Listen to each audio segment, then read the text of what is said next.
know who you are first? Yeah, we're human rights activists. Good. My name is Nadia Magdi Shaheen. I'm 42 years old. I have 2 kids. We live well, and I've been well paid for so long. I don't have any those issues of not being. Well, I worked with USAID projects for 13 years, and I've been well educated. My kids are well educated, but we don't feel any dignity in this country. Under this regime, we don't feel any dignity. We don't feel any freedom. You would be afraid to go out on the streets and be faced by any of the police people just thinking that they rule the streets. They think that we work for them and not the other way around. So we want the whole world to know the Egyptian people are not in the street here because they're hungry. This is not true. The Egyptian people are in the streets because they want the dignity. They want to preserve the future for the kids. That's what we're looking for. We want a democratic country. We want our right to vote. We want our vote to count. For the first time we feel that it's coming, this time is coming. Our vote will count and we will choose who to rule. Did you vote in the last election? No, I did go to the elections, but I didn't like any of those who were running for the elections. So what I did go just to say, you know, how do you say, to spoil the vote. You know, it's like you will not use it against my will. That's what I did. So, but now I know. And I will protect the elections, this coming elections. Everyone on those streets will protect it because we have seen that well, I want to quote President Obama with all the, you know, the controversy about what he's saying right now, but I want to quote him, yes, we can. The people can do it, and we will do it. What's the controversy about what he said?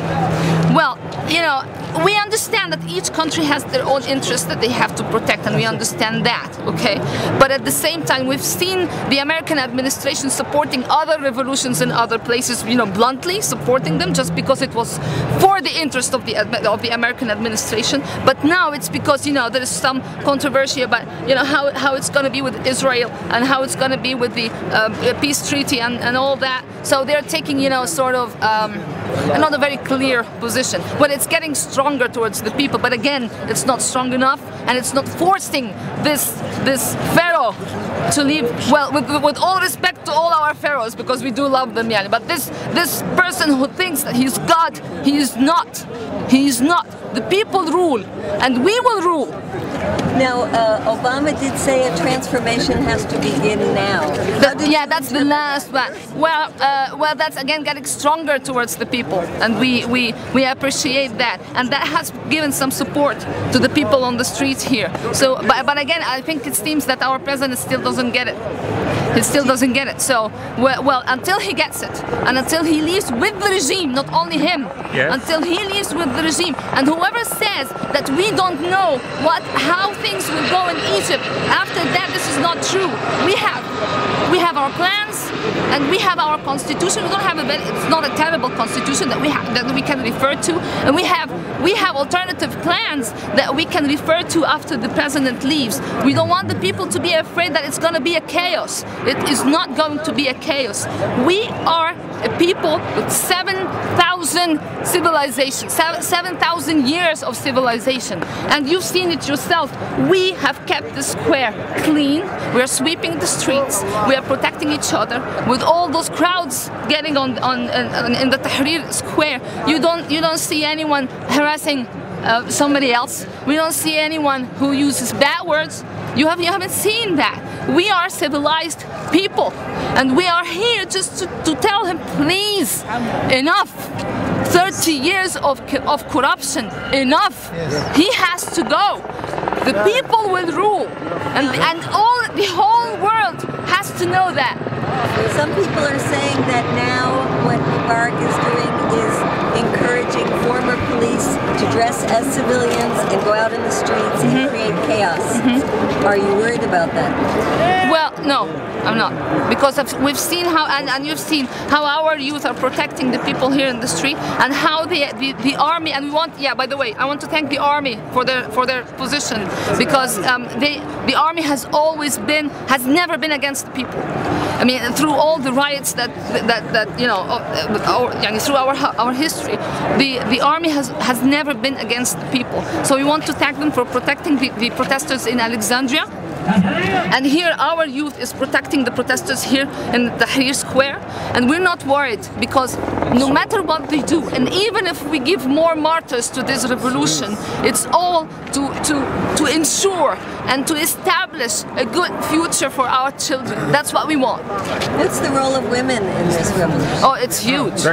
It's huge. I mean, you can see a lot of women here on the street, and also we want to thank the people at homes who are protecting our children. I have kids, and I've left them with my mother. So, and she's with the revolution, but she cannot go on the street because she has to take care of the kids. So it's not only the people here it's not only the people in the streets. It's the people who are protecting our interests and our properties at home that are also supporting what's happening here. Do you have any fear about an Islamic State being the next phase here? Democracy, because we've seen it ourselves.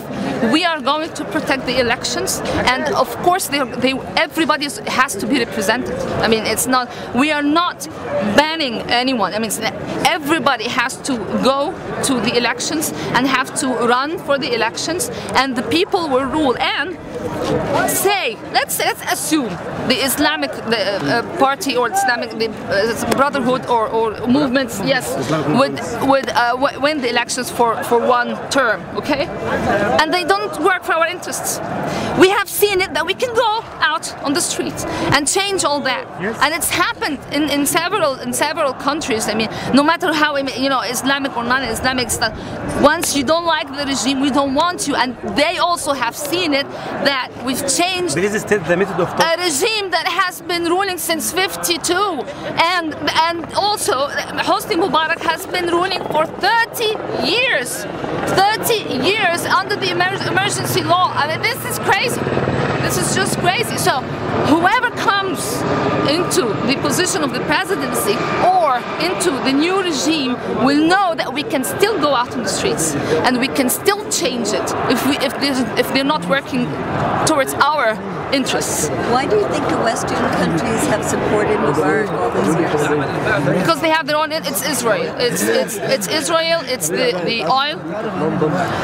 It's their interest in the region to keep those regimes and the people, you know, as stagnant as possible, because you know they can. Well, in a stagnant world like that, it's easier to manage your interests. You know, you have the upper ruling people are on your side, and the lower people are stagnant. So that's why they're supporting this regime for so long.